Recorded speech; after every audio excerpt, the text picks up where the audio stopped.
London. His name was Chinua Achebe. The novel went on to become the most widely read, internationally recognized novel by an African writer, certainly of the 20th century, possibly of all time. The setting for his novel was Igbo land, southeastern Nigeria, at the end of the 19th century, at the precise moment when pre-colonial traditional society first came into contact with European Western civilization. In other words, when two completely different worlds and worldviews collided. This paper poses two questions. First of all, I was interested in what was it that led Achebe in the mid-20th century, when his country was on the brink of independence, to set Things Fall Apart many decades earlier at another significant historical moment, the moment when the missionaries and the colonists arrived. And secondly, to what extent can the downfall of the main character, Okonkwo, be ascribed to this particular historical moment? So a very narrow focus there. Now, we know that Achebe himself was, as a young boy, a very avid reader, devouring the British literary canon, and then, of course, coming across colonist classics. And he has said in an essay of his called African Literature as Celebration, Reflections of a Novelist, published in 1992, he said, "I did not see myself as African to begin with." He did not recognize himself in the African characters in these novels, because African culture in these novels was reduced to primitive stereotypes, and its people were presented as not quite fully human. If you've read Heart of Darkness, you'll be aware of that. The African people in Heart of Darkness are nameless, they are faceless, they are naked, they have no language, and they certainly don't have any culture, and they are assumed to be cannibals. Of course, as he got older, he suddenly realized that in fact he was supposed to be one of those strange beings jumping up and down on the riverbank, making horrid faces.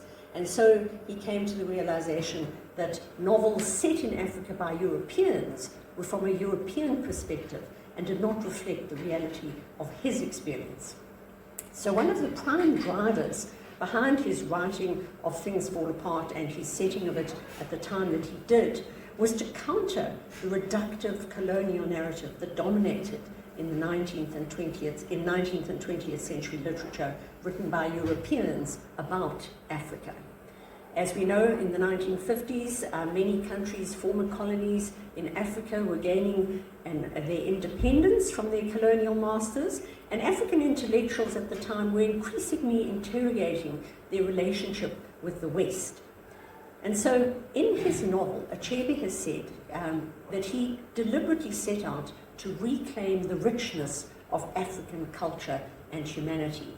One of his stated objectives in his essay, The Novelist's Teacher, which came out in 1965, he said, and I quote, "To help my society regain belief in itself and put away the complexes of the years of denigration and self-abasement."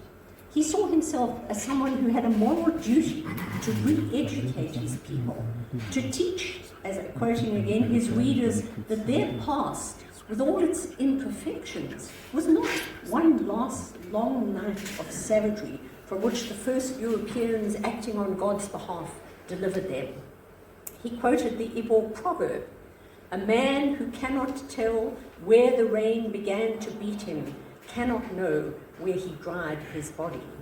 In this proverb, the rain represents the exact historical moment a people, nation, or individual suffers a significant disruption, and the drying represents finding solutions and or moving forward. In other words, without knowing the root causes of past trauma and mistakes, it is impossible to effectively navigate the present or build a better future. Shades of Philip Denis there.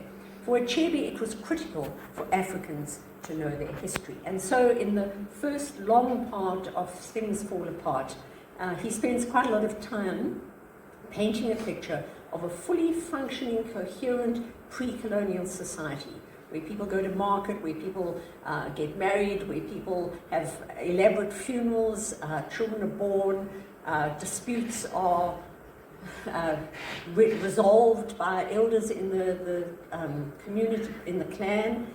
There are titles that can be gained, and there's a very complex traditional belief system which I find fascinating, but I'm not going to go into.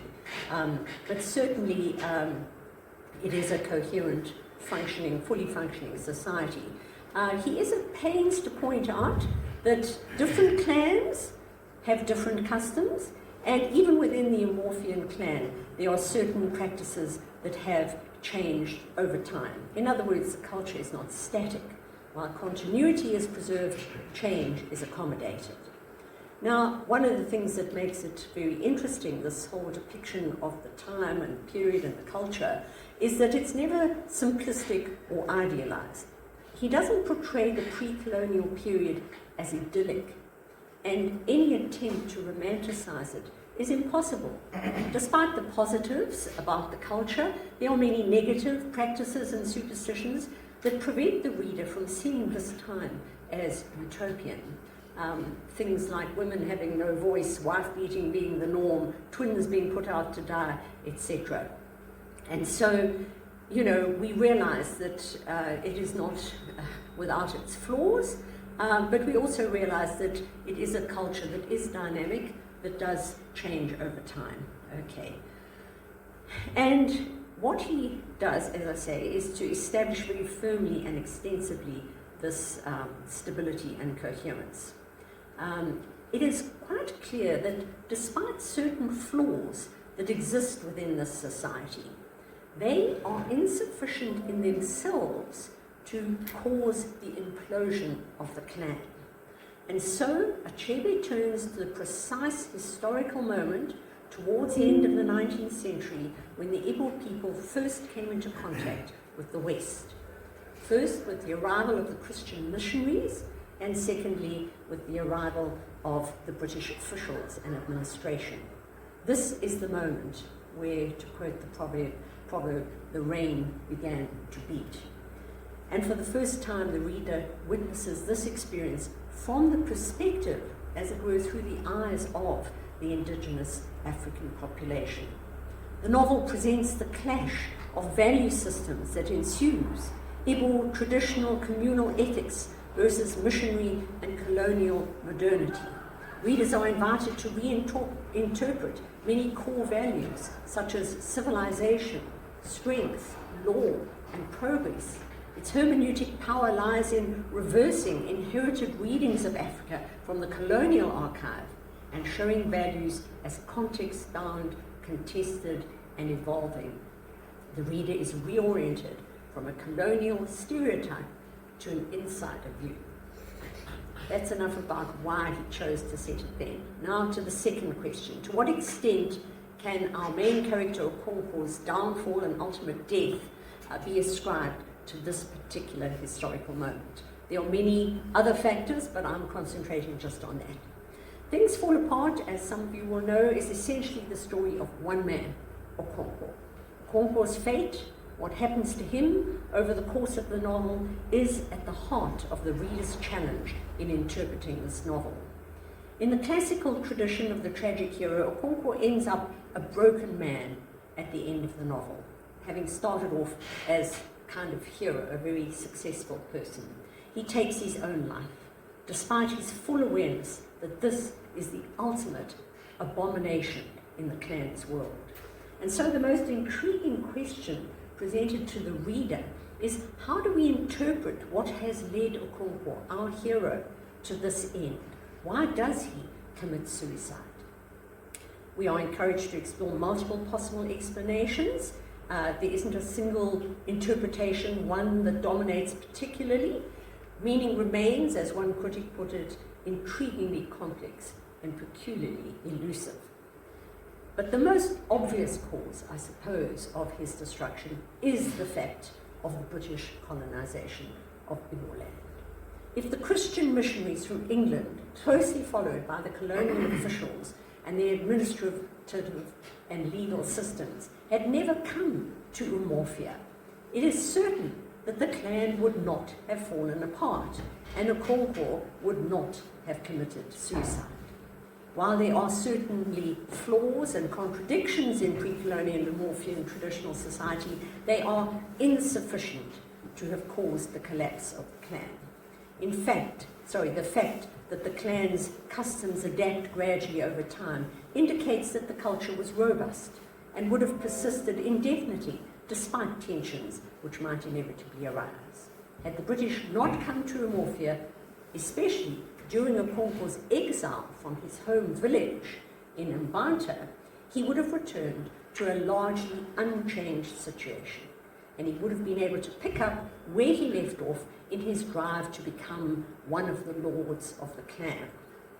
But when he returns from exile after 7 years away, he notes, and this is a quote, that the clan had undergone such profound change that it was barely recognizable. Many clan members have joined the new religion, and even some the new administration. This raises the prospect of civil war if the clan wishes to resist the forces of colonial power. And as has been made abundantly clear from the beginning of the novel, shedding the blood of a clansman is an absolute taboo. For Okonkwo, so that is the situation he returns to, and for Okonkwo, the destruction of the clan as a result of the invasion of the missionaries and the colonists is personally catastrophic. First, there is the defection of his gentle eldest son, Moye, to the Christian religion. To Okonkwo, this is a terrible blow.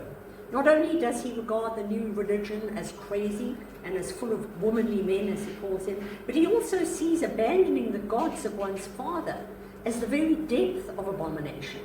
There is the terrifying prospect of Moye's possible future conversion of his mother and siblings, which would then entail the abandoning of Okonkwo as an ancestor to be worshipped. He would face, in this case, total annihilation upon his death.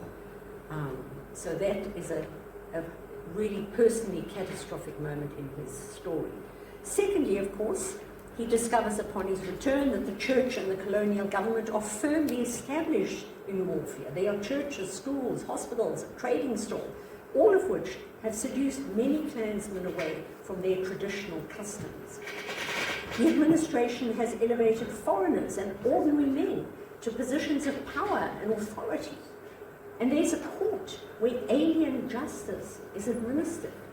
One of the main aspects of Okonkwo's personality that has empowered him to succeed against all odds in the past, what is referred to as his inflexible will, is now a handicap. He's always believed that he could survive anything.